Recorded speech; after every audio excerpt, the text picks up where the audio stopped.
उस वक्त की बात है जब भगवान बुद्ध इस धरती पर अवतरित थे।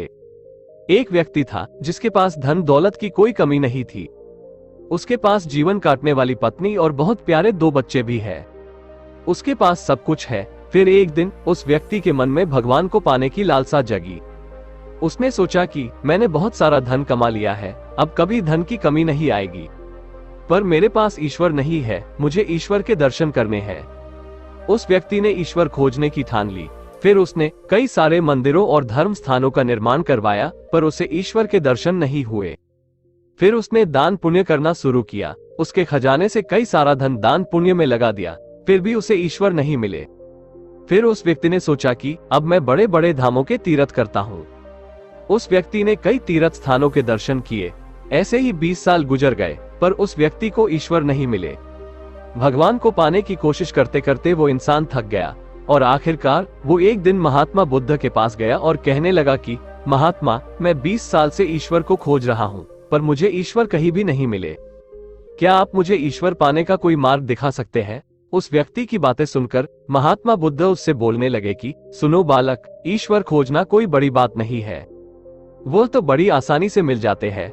अच्छा, तुम ये बताओ कि ईश्वर को खोजने के लिए तुमने क्या किया और कहां कहां खोजा? वो व्यक्ति बुद्ध को पूरी बात बताता है कि मैंने कई सारे मंदिरों और धर्म स्थानों का निर्माण किया, दान पुण्य किया और कई सारे तीर्थ स्थानों के दर्शन किए, फिर भी मुझे ईश्वर नहीं मिले। महात्मा बुद्ध उसकी बातें सुनकर हंस पड़े और कहा, ठीक है, तुम्हें ईश्वर के दर्शन करने हैं ना, तुम शाम के वक्त मेरे पास आ जाना, तुम्हें ईश्वर मिल जाएंगे।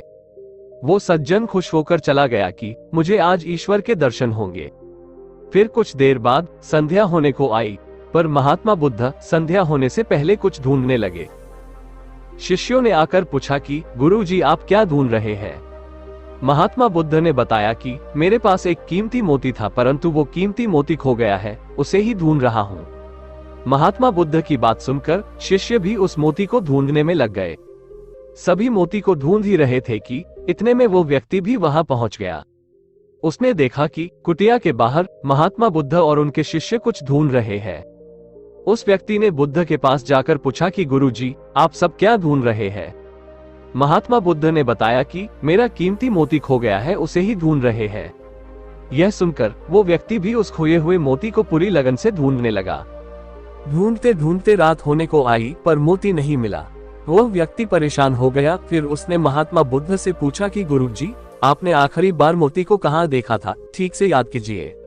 महात्मा बुद्ध सोचकर बताते हैं कि मैंने आखिरी बार मोती को कुटिया के अंदर देखा था। यह सुनकर वह व्यक्ति थोड़ा गुस्से हो गया और बुद्ध से कहने लगा, लगता है आप में थोड़ी सी भी अक्ल नहीं है। अगर मोती आपकी कुटिया के अंदर गुम हुआ है तो कुटिया के अंदर ही मिलेगा, ना बाहर थोड़ी मिलेगा। आप सब व्यर्थ में बाहर इधर उधर ढूंढ रहे हैं और मुझे भी अपने साथ ढूंढने में लगाया है। आप अपना तो समय व्यर्थ कर रहे हैं, पर दूसरों का भी समय व्यर्थ कर रहे हैं।